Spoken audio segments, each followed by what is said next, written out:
उत्तर प्रदेश विधानसभा चुनाव 2027 को लेकर सियासी हलचल तेज होती जा रही है। इसी बीच ऑल इंडिया मुस्लिम जमात के राष्ट्रीय अध्यक्ष मौलाना शहाबुद्दीन रिजवी बरेलवी ने मुस्लिम समाज को बड़ा राजनीतिक संदेश दिया है। मौलवी ने साफ तौर पर अपनी कौम को संबोधित करते हुए कहा कि 2027 का चुनाव मुसलमानों के लिए बेहद अहम है और अब समाजवादी पार्टी को आंख बंद करके वोट देने की राजनीति पर दोबारा सोचने की जरूरत है। उन्होंने आरोप लगाया कि हर चुनाव में समाजवादी पार्टी मुस्लिमों को बीजेपी का डर दिखाकर वोट हासिल करती है, लेकिन मुस्लिम समाज के असली मुद्दों को लेकर गंभीर नजर नहीं आती। उन्होंने कहा कि समाजवादी पार्टी के कार्यकर्ता मुस्लिम बहुल इलाकों और गांवों में जाकर ये कहते हैं कि अगर समाजवादी पार्टी को वोट नहीं दिया तो बीजेपी नुकसान पहुंचाएगी। मौलाना ने इसे डर और खौफ की राजनीति बताते हुए कहा कि इस तरीके से वोट तो ले लिए जाते हैं, लेकिन बाद में मुस्लिमों की समस्याओं और अधिकारों पर कोई ठोस पहल नहीं होती। रिजवी ने यह भी कहा कि समाजवादी पार्टी के नेताओं के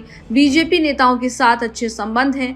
उन्होंने दावा किया कि कई मौके पर सपा और बीजेपी नेताओं को साथ बैठते, खाते पीते और बातचीत करते देखा गया। उन्होंने दिवंगत नेता मुलायम सिंह यादव के उस बयान का भी जिक्र किया जिसमें उन्होंने प्रधानमंत्री नरेंद्र मोदी को तीसरी बार पीएम बनने की शुभकामना दी थी। इसके अलावा उन्होंने उस मुलाकात का भी हवाला दिया जब योगी आदित्यनाथ पहली बार मुख्यमंत्री बनने के बाद लखनऊ पहुंचे थे और अखिलेश यादव से उनसे मुलाकात करके अखिलेश यादव ने उनको शुभकामनाएं दी थी।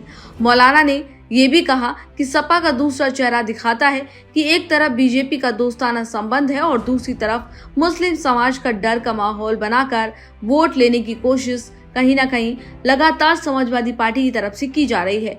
उन्होंने मुस्लिम समाज से अपील की है कि 2027 के चुनाव में समाजवादी पार्टी के अलावा दूसरी राजनीतिक विकल्पों की ओर गंभीरता से विचार करें और ऐसे विकल्प को मजबूत करें जो वास्तव में मुस्लिम समाज के मुद्दों को उठाए और समाधान की दिशा में काम करे। मौलाना के इस बयान के बाद उत्तर प्रदेश की राजनीति में नई बहस छिड़ गई है, क्योंकि इसे सीधे तौर पर समाजवादी पार्टी की मुस्लिम वोट बैंक की राजनीति पर सवाल खड़े करने वाला बयान माना जा रहा है। ऐसे में अब कहीं ना कहीं समाजवादी पार्टी के लिए ये बयान एक बड़ा झटका साबित हो सकता है। फिलहाल इस जानकारी में इतना ही। इसी तरह की तमाम अन्य जानकारियों के लिए देखते रहिए इंडिया न्यूज।